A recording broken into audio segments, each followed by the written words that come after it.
আসসালামু আলাইকুম। আপনারা সকলে কেমন আছেন? সকলেই ভালো আছেন।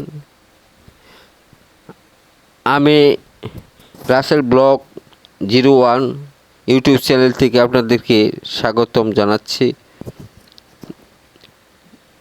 তো আশা করি আপনারা সকলেই ভালো আছেন। এখানে দেখতে পাচ্ছেন রাস্তা মেরামতের কাজ চলছে। দীর্ঘ 8-10 বছর 12 বছর হয়ে গেল এই রাস্তাটি কিছু করা ছিল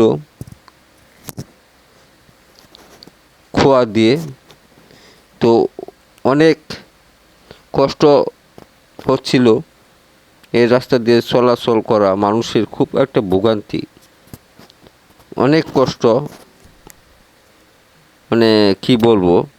সেই রাস্তাটি এখন মেরামতের কাজ চলছে, আপনারা দেখতেই পাচ্ছেন। ইট বালু এখানে দেওয়া হচ্ছে।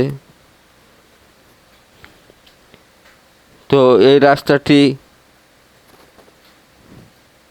করছে যিনি, এনার নাম আসলে বলবো না।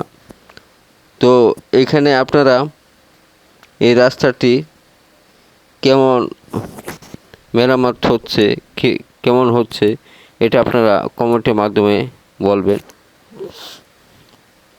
যারা আমার ইউটিউব চ্যানেলটিকে সাবস্ক্রাইব করেছেন তাদেরকে অসংখ্য ধন্যবাদ। যারা সাবস্ক্রাইব করেননি তাদেরকে বলবো আপনারা চ্যানেলটিকে সাবস্ক্রাইব করে দেন নতুন আপডেট পেতে, এবং কি সাংবাদিক বাইরে আসে তাদের মুখ থেকেও শোনেন কি বলে। এই রাস্তা মসজিদ, এই পাশে মসজিদ, এই পাশে হলো হসপিটাল, বাজার।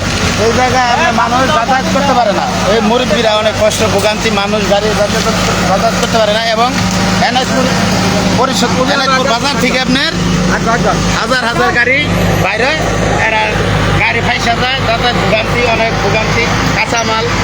এর জন্য চেয়ারম্যান সাহেব মিসারের পরামর্শ ক্রমে ইউনিয়ন পরিষদের বরাদ্দে আমরা প্রাথমিক ইট বালু সিমেন্ট দিয়ে যাতায়াতের ব্যবস্থা করে দিচ্ছি। ধন্যবাদ আপনাকে। ইতিমধ্যে শুনলেন 4 নং ওয়ার্ডের আব্দুল জব্বার মেম্বার, তিনি আমাদেরকে জানিয়েছেন যে ইউনিয়ন পরিষদের বরাদ্দ থেকে তিনি স্বল্প টাকা পেয়ে এখানে যে মানুষ চলাচলের যে ইট শক্তি বালু বালু দিয়ে